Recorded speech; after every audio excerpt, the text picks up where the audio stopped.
Forgetting to remember. Forgetting to remember. Written by Karen Taylor.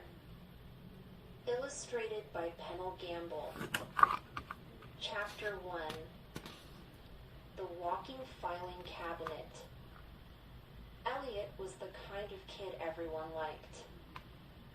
He never teased. He had great jokes. He was always in a good mood, which made him the perfect friend except for one thing. Elliot forgot things. So, everyone forgets things. But this wasn't just forgetting to brush your teeth or feed the cat, or leaving your homework at school. Elliot had a really hard time remembering anything. He was so bad that the kids at Hopetown Elementary School had a nickname for him, Ether, short for I forgot. Of course, Elliot's mother only ever called him Elliot. If Elliot's head wasn't screwed on, he'd lose it, his mother would say. She loved her son dearly, but sometimes Elliot's mother would run out of patience. "Where's your school jumper?" she'd ask. Elliot would look down at his body, expecting it to be there. "Is it in your school bag?" Elliot would look around the room for his school bag. "You did bring your school bag home?" "Well," Elliot would say, "I guess. Maybe, I guess I forgot it." Luckily for Elliot, he had many friends who looked out for him. Elliot's best friend, Kayla, was forever finding things that he had lost. "Hey, Ether." Kayla would thump Elliot on the back. "Guess what I found today?"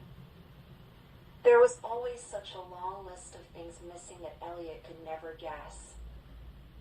His friend Josh suggested that Elliot tie a string around his finger to remember things. The worst thing was Elliot never understood what all the fuss was about. If he forgot to brush his teeth in the morning, he'd just brush them that night. If he remembered. If he forgot to feed the cat, somebody else would. If he left his homework at school well, he could always do it at school the next day. At lunchtime. It never worried him that his friends were able to play handball while he had to sit in class and work. Kayla would come to the classroom window and look in with a sad face. Although she'd never admit it, sometimes it was hard having a friend like Elliot. "Elliot," said Kayla one day, "how can you be so forgetful?" "I don't know," said Elliot. "I don't do it on purpose." He scratched his head. "It's like my brain's full." "What?" "You know, like a full filing cabinet. There's absolutely no room for any other information." Kayla stared at him, perplexed. She didn't know what to say. "If I need to remember one thing, I have to make some room in the cabinet. I need to lose a piece of information." "So, if you remember your homework, you forget to take your jumper home from school?" asked Kayla. Elliot smiled. "Exactly." Kayla shook her head. "I must be the only person in the world with a walking filing cabinet as a friend," she said. Chapter 2. The swim team. "Settle down, class." Mr. Norton, the PE teacher, waited for the noise to subside. The group was sitting in a loose semicircle on the handball court. Some kids were still puffing from their 10 laps around it. Elliot, who had forgotten what lap he was up to, was still running around the court. "Sit down, please, Elliot," said Mr. Norton. Elliot sat next to Kayla, who elbowed him. "This is it," she whispered. Elliot nodded back.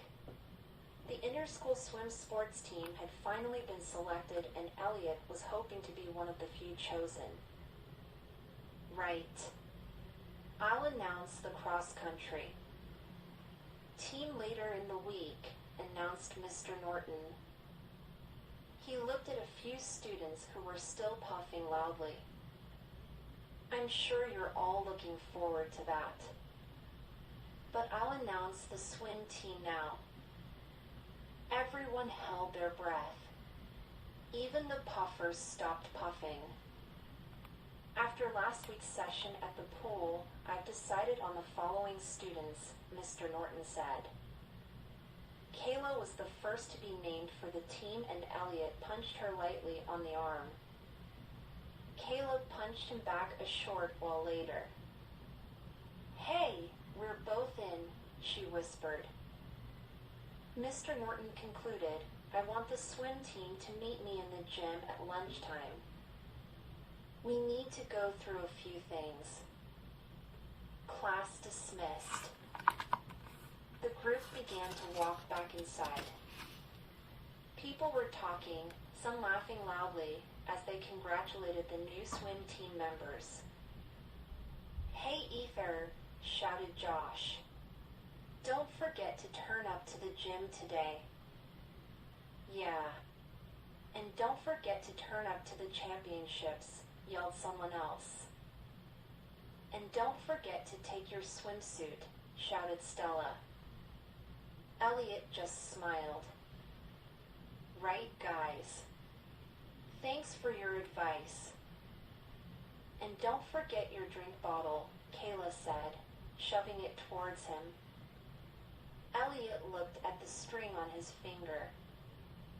Maybe that was to remind him about the drink bottle. Later in the gym, Mr. Norton handed out a list of instructions to the team. "Take this home and read it," he said, handing out the sheets. "Also feel free to ask me questions at any time." "Do you think we have a chance?" "To win, I mean," asked Kayla. She liked to win. "A chance?" Mr. Norton cocked his head to one side. "Sure. You have a chance. Don't forget, training tomorrow after school." "We'll beat those suckers," hissed Josh. "They won't see us for dust," agreed Kayla. "You mean waves," said Elliot. "Now listen, everyone," said Mr. Norton. "Winning's great, but that's just the icing on the cake. Inter-school sports are about good sportsmanship, about getting in and having fun, about doing your best.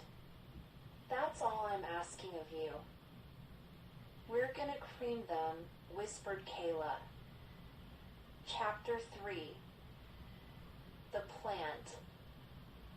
By the time Elliot got home from school that day, he had already decided where his winning blue ribbons would go. He slammed the door and was making his way to the kitchen when a voice called, "Is that you, Elliot?" Elliot walked into the front room. His grandma was sitting in her favorite chair near the window. She was knitting a scarf that fell to the top of her hiking boots in a colorful wave. "How was your day?" she asked. Her knitting needles clicked quickly together. "Great, Grandma. I got picked for the swim team at school." His grandmother nodded, pleased. "Your mother will be home tonight. She'll be thrilled to hear that." Elliot's mother had been away for 5 days. "I didn't realize realize you were so good at swimming, Elliot's grandma said. Elliot shrugged. Kayla wanted me to be on the team with her. I've practiced all summer. Elliot hitched his school bag onto his shoulder. He looked down at his grandma's hiking boots again. Then he looked at the string tied loosely around his little finger. Oh no, he said, smacking his forehead. I forgot. Yes, Elliot? Mrs. Menzies called before school this morning. Your walking group is meeting tomorrow instead of today. Well, thank you, Elliot. But that message is a little late. Elliot's grandma's needles moved quicker as she frowned up at him. I waited an hour at the park. When nobody turned up, I walked home. I'm sorry, Grandma. You always are, Elliot. When Elliot's mother got home, she was happy that Elliot had made the swim team. She was happy to be home. There was just one thing she was not happy about. Into the study, Elliot, she ordered. Elliot followed his mother into the study and looked around. What? He asked.